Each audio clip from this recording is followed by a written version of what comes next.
السلام عليكم من مركز جراحات الشخير. وفضل ربنا الحقيقه علينا كبير جدا جدا، وزي ما بنقول من نجاح لنجاح. معنا النهارده الحاجه سلوى 63 سنه. ايوه. شخير وخنقه وشغلانه كبيره، سنين طويله وسكر وضغط. هنشيل لها الدعامه ونكمل كلامنا.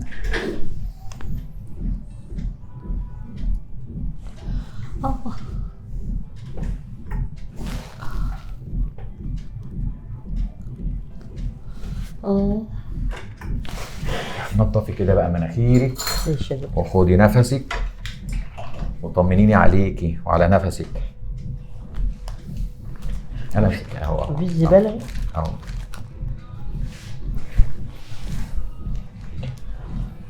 والله يا دكتور انا بقالي سنين بعاني من موضوع بقي والنفس والشخير. اولا انا كنت فاكره ده كله من السكر وزمات الكبد عاليه. ورحت للدكاتره. كنت بتشتكي بايه؟ اولا نشفان ريقي قوي قوي.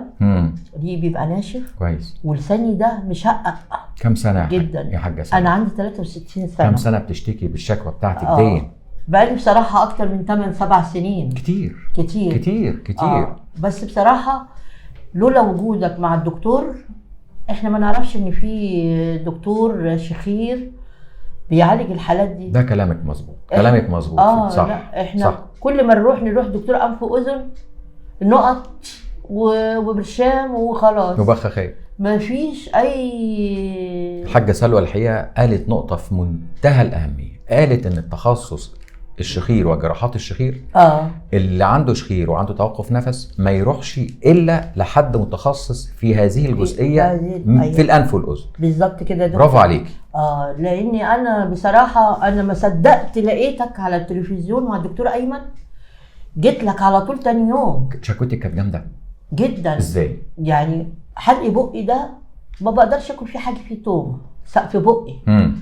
احس بلسعات، احس لساني زي الصنفره وبيلزق في حلق بقي. اقوم بالليل اعمل لحد ما الاقي ريق. كان في خنقه بالليل؟ جدا. ازاي بقى؟ ومين اللي قال لك ان في خنقه؟ بناتي طبعا بيبقوا نايمين. قالوا لك ايه؟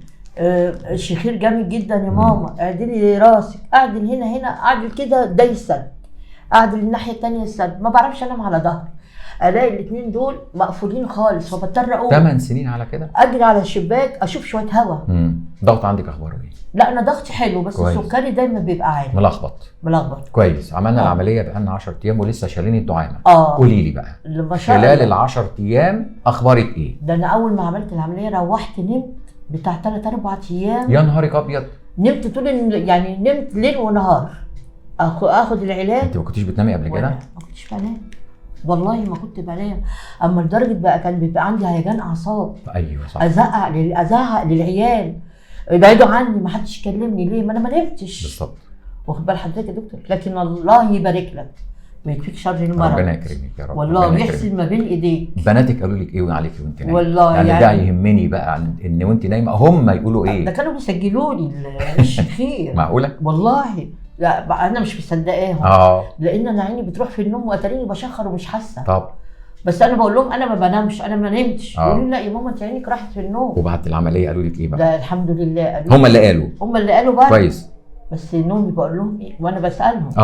بقول لهم انا نمت حلو يا ولاد قوي قوي. معقوله؟ في شخير. قالوا لي لا يا ماما ده هو بس من مكان التقفيل عندي كده حاجه بسيطه قوي. والله يبارك لك. بقيتي تقومي الصبح فايقه دلوقتي؟ ونشيطه كده ومفيش وجع في دماغي. ومفيش كل ده بعد العمليه على طول؟ ومفيش العصبيه حتى والدعامه كانت في مناخيرك ومناخيرك بقيت عماله اعمل كده وبقيت متضايقه لاني مش برضه قادره اخد نفس. طب دلوقتي النفس عامل ايه؟ لكن دلوقتي الله الهواء بيخش. وقبل كده ما كانش فيه هواء؟ وكنت افضل اعمل تمرينات لمناخيري. اسد دي واعمل تمرينات لدي.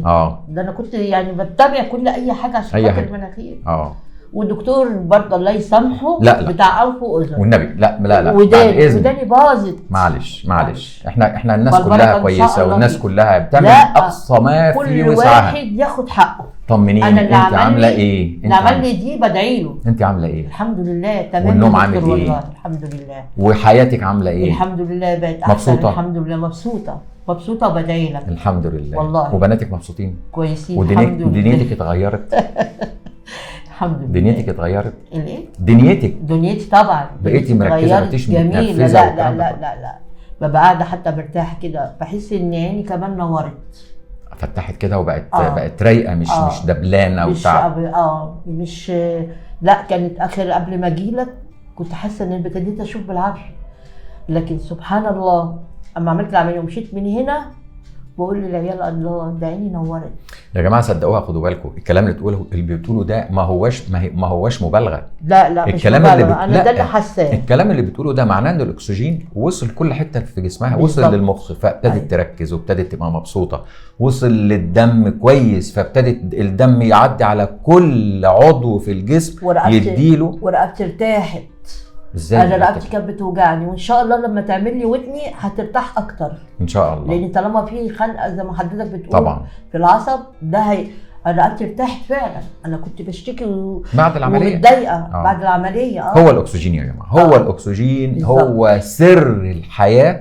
سر الحياه للانسان، للجسم كله، سواء للدم سواء للخليه سواء لكل حته في عشان كده احنا بفضل ربنا بنفتح مجرى التنفس، نخلي الهواء يخش محمل بالاكسجين، يدخل للدم، الدم يتغذى، يلف الدم في كل حته في الجسم، كل حته في الجسم، كل خليه في الجسم يديها كفايتها زي ما انتم شايفين.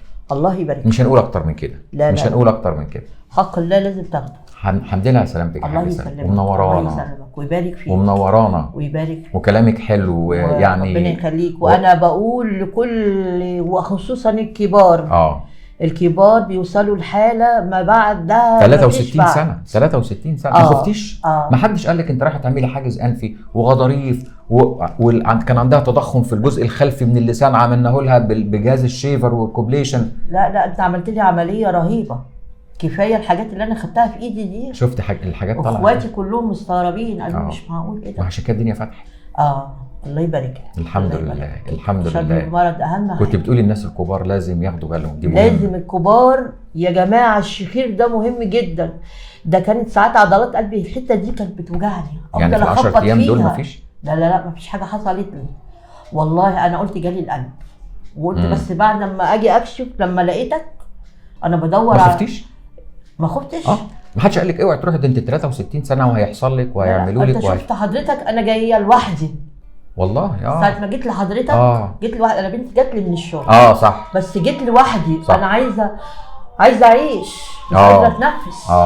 انا جايه لوحدي اشوف ايه وبعدين الدكتور ايمن بيجيب دكاتره محترمه جدا. الحمد لله على سلامتك والله. الله يسلمك. الله يبارك فيك. الله يخليك. ويا رب يكون كده يعني الاذان يا رب بالجو الرباني اللي احنا بنعيشه كده، يعني تصلي ركعتين شكر. اللهم امين. ان شاء الله ان شاء الله. فضل من ربنا يا جماعه علينا، فضل من ربنا علينا وعلى مركزنا وعلى عياننا وعلى مرضانا. ايوه ما اقدرش اقول اكتر.